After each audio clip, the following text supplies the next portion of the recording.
नमस्कार दोस्तों, एनडीए गठबंधन में सीटों का बंटवारा हो चुका है। सभी के पास सीटों की आरक्षित सीटें चली गई हैं। कौन कितने सीटों पे लड़ेगा, कौन कितनी पार्टी कितने सीटों पे लड़ेगी, इसका भी फैसला हो चुका है। एनडीए में जो 5 सहयोगी दल हैं, उनमें से पांचों का सीट क्लियर हो गया है कि कौन कहां से लड़ेगा।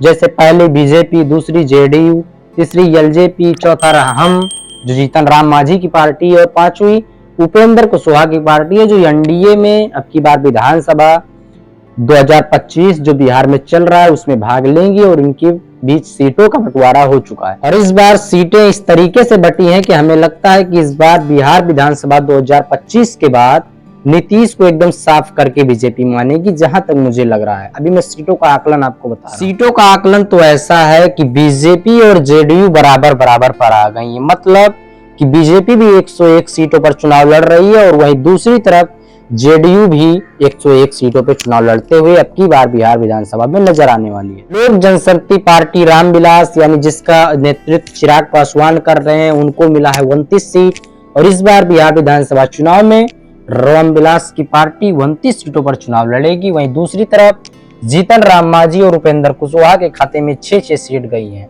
यानी 6 सीटों पर उपेंद्र कुशवाहा लड़ेंगे और 6 सीटों पर जीतन राम मांझी की पार्टी चुनाव लड़ेगी। और कुल मिला के 243 सीटों पर एनडीए ने अपने प्रत्याशी उतारने शुरू कर दिए। जो बीजेपी जेडीयू अपने आप को बड़ा भाई छोटा भाई कह रही थी, इस बिहार विधानसभा 2025 के चुनाव में दोनों बराबर बराबर पे आ गए हैं, मतलब कि जुड़वा भाई बन गए हैं। 101 सीटों पर बीजेपी भी चुनाव लड़ रही है और 101 सीट पर जेडीयू भी चुनाव लड़ रही है। अब अगर हम आपको बात करें तो केंद्र में बीजेपी की सरकार है, मतलब एनडीए की सरकार है, लेकिन नेतृत्व बीजेपी कर रही है, इसलिए ज्यादातर आप मानिए कि बीजेपी की सरकार है। अब बिहार के विधानसभा चुनाव 2025 का एक आंकड़ा आपको बता रहा हूँ। बिहार में टोटल है 243 सीटें, जिनमें से 101 सीटों पर चुनाव लड़ रही है बीजेपी, 29 सीटों पर चुनाव लड़ रही है लोक जनशक्ति पार्टी रामविलास यानी चिराग पासवान की पार्टी, जीतन राम मांझी की पार्टी हम 6 सीटों पर चुनाव लड़ रही है, उपेंद्र कुशवाहा की पार्टी 6 सीटों पर चुनाव लड़ रही है। अगर चारों को मिला के जोड़ा जाए तो टोटल 142 सीटें आ रही हैं। एक आंकड़ा बता रहा हूं, अगर बीजेपी और इन 3 सहयोगियों को मिलाकर टोटल 120-110 के करीब आ जा रही है, तो समझ लो बीजेपी का मुख्यमंत्री अब की बार बिहार में होने वाला है। क्योंकि बीजेपी के पास सब आंकड़े हैं।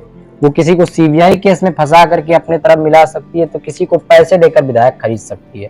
तो मैं एक मोटा मोटा आंकड़ा बता रहा हूँ, अगर 142 सीटों में से 110, 95, 100 के करीब आ गई, तो समझ लो इस बार बिहार में बीजेपी का मुख्यमंत्री होने वाला, नीतीश का कोई बोलबाला नहीं होने वाला। और नीतीश इस बार बिहार की कुर्सी से जाएंगे, ये 100% तय है।